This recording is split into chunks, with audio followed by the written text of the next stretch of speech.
Até onde vai a dependência entre pais e filhos? Chega uma hora que é preciso cortar o cordão umbilical, não é verdade? Quem continua conversando com a gente sobre esse tema é a psicóloga Caroline Traeger. Então, doutora, durante as diversas fases da vida, a gente passa por momentos de ruptura. Parar de amamentar, sei lá, primeiro dia de aula, quando, sei lá, vai dormir a primeira vez na casa de um amiguinho, primeira festa que chega de madrugada. Enfim, universidade, são muitas né? etapas, né? E a gente precisa saber lidar com esses momentos, né? Precisa. A gente precisa saber lidar com isso em tudo. Né? Assim, a vida ela é feita de transições. Se parou de transitar, morreu, né? Então a gente está vivo, está tudo se transformando o tempo todo. Os budistas chamam isso a impermanência. Está tudo em constante transformação. E existem hoje trabalhos feitos com a morte. Como assim? O que tem a ver, Carol? Não estou falando de morte, mas são pequenas mortes. A morte é o fim de uma etapa para o início de outra. Para o início de outra, exatamente, né? Então, assim, toda morte, para ela ser bem vivida, que é o que se chama a boa morte, a pessoa tem que ter uma sensação de que completou aquela etapa. Né? Então, se você, por exemplo, está amamentando, enquanto você amamentou, você realmente esteve atenta a essa experiência, você viveu essa experiência, você olhou para o seu filho, você fechou o ciclo. Você diz, agora é outra etapa. Isso é inconscientemente, isso vai acontecendo automaticamente. Tudo aquilo que a gente tem dificuldade de largar, é porque provavelmente tem algo que a gente acha que não completou naquilo. Está mal resolvido em algum aspecto. Exatamente, a ideia é essa. Eu falo completar porque é até uma linguagem que se usa na Gestalt terapia. Né, que a gente tem que fechar a Gestalt, a configuração. O ser humano ele tem a tendência de ligar os pontos. Você olha as estrelas, o Cruzeiro do Sul. Aí você olha para lá, onde é o Cruzeiro do Sul? São aquelas estrelinhas, mas não é uma cruz. São apenas algumas estrelas dispostas no céu. Nós fazemos isso automaticamente como seres humanos. Nós ligamos os pontos. Isso na percepção e isso na vida como um todo. Então, nós temos que viver cada etapa. Por isso que se diz, viva o agora. Viva cada momento, para que você possa deixar esse momento também ser trocado. E aí, no outro momento, outras coisas boas virão e outras coisas ruins também. Isso é bom que seja assim, né? Porque o que é bom, você vive bem. Porque, eu me lembro que quando eu tive o meu primeiro filho, né? Que eu estava amamentando, eu ficava pensando, vai crescer. A gente fica emotiva, né? Vai crescer, vai embora, vai ter uma vida. Eu já estava pensando nisso, acho que devia ser alguma coisa a ver com aquela mudança hormonal. Só pode, né? Porque eu ficava assim, pensando, meu Deus, vendo tão pequenininho. Eu chorava porque estava tudo bem. Olha eu aí. achava que eu não ia dar conta. Aí quando eu via que estava tudo bem, eu chorava. Ai, meu Deus, deu tudo certo, estamos dando conta. Mas teve uma frase que era minha mãe que dizia... Né, que foi altamente forte, fortalecedora. Ela dizia, ser vó é maravilhoso, maravilhoso. Ela até pegou um texto da Raquel de Queiroz a respeito, publicou, que experiência maravilhosa era ser avó. Aí eu pensei, bom, para ser avó, ele vai ter que crescer, né? E constituir a própria família. Entendeu? Né? Então, assim, tem aquele bom momento que vai embora. E as coisas ruins também vão, né? E tem novos bons momentos e novas coisas ruins na vida. A vida é assim, de ciclos. A gente não precisa se apegar a nada. Deixa acontecer. E acredite que no outro dia o sol surge de novo. E novas coisas boas a gente vai viver. Com assim certeza. que a gente vai enfrentando. Né? Então, quando a gente está com dificuldade, é aquela história, confia no próprio processo da vida. Então, você tem que ir se trabalhando no sentido de aceitar a transformação. Se está difícil, faz terapia, porque aí eu tenho que fazer um pouco de propaganda do trabalho, né?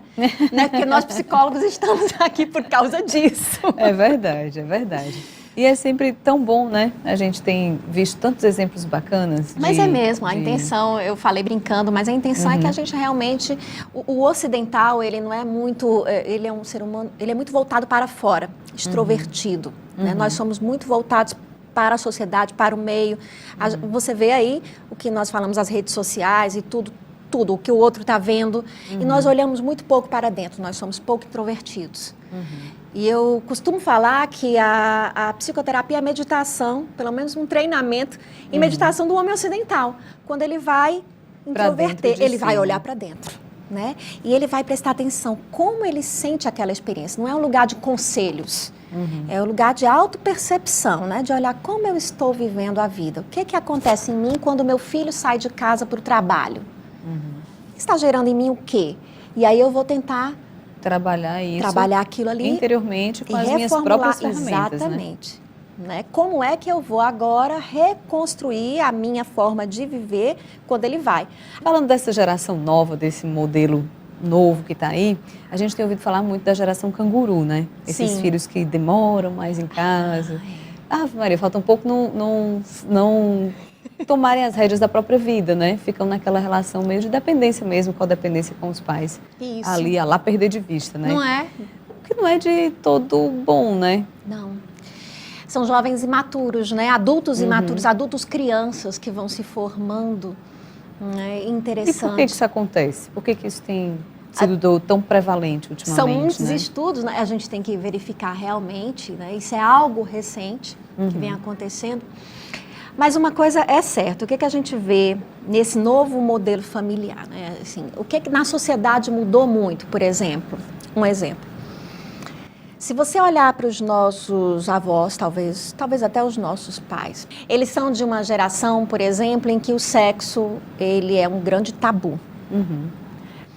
E para ter uma vida sexual ativa, Tinha que sair de casa. sobretudo a mulher, ela tinha que sair de casa. Ela tem que casar.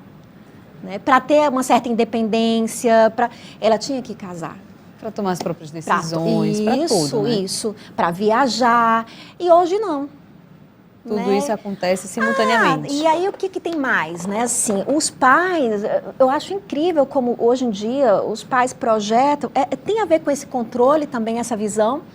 Por exemplo, eu vou criando meus filhos e se torna tão difícil ter filhos nesse modelo, porque assim, eu tenho que ter meus filhos, tenho que ter o dinheiro para pagar o psicólogo do meu filho, porque ele vai precisar, já vou pensando, o colégio, o plano de saúde, eu vou ter que ter os meus filhos, eles vão ter que viajar, eles vão ter que fazer isso, vão ter que fazer aquilo, né? Então você vai fazendo todo um projeto para os filhos tão pesado que a sua vida fica voltada para eles, né? E eles têm tudo nas mãos e você faz até a poupança dos filhos. Na busca de uma conquista por conta deles, e faz né? a previdência dos filhos. Estou dizendo que não tenha que ser assim, mas é como se não fosse assim, você não seria uma boa mãe ou um bom pai. Mas essa talvez seja a justificativa da mudança de geração, né? Não é? Porque na época dos meus pais, por exemplo, eles tiveram que sair de casa muito cedo, tiveram que trabalhar muito cedo, porque a família tinha muitos filhos, os pais por si só não conseguiam oferecer tudo que eles queriam, muitas vezes os entendeu? filhos já recebem tudo dentro de casa.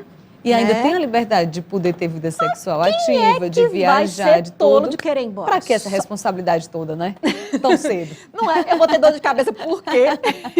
Se tudo pode ser resolvido aqui dentro de casa, tá sendo tudo suprido, né? esses pais. Então, assim, a gente vai fazendo também esses eternos adolescentes, não é? A gente vai dando tudo para eles. Eu estou dizendo, o meu filho, e aí a faculdade dele... Eu já vou aqui me organizando para pagar a faculdade do meu filho.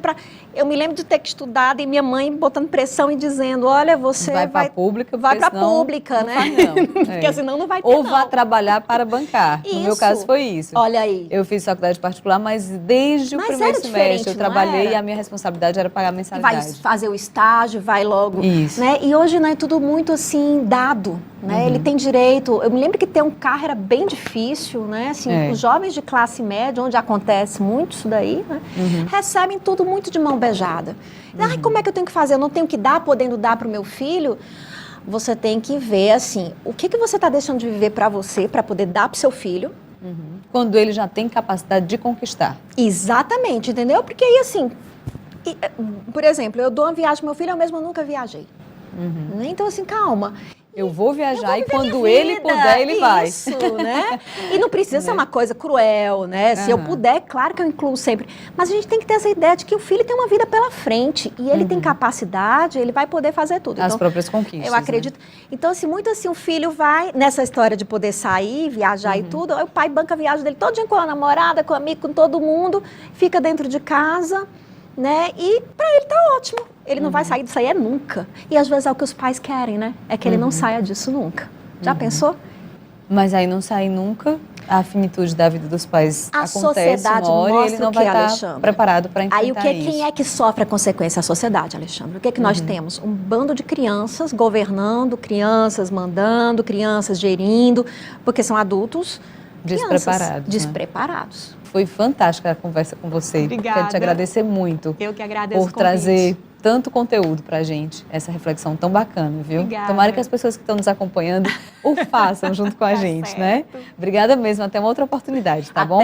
Muito obrigada. É isso, então o Vida e Saúde de hoje vai ficando por aqui. Tenha você uma ótima semana e até a próxima quinta-feira.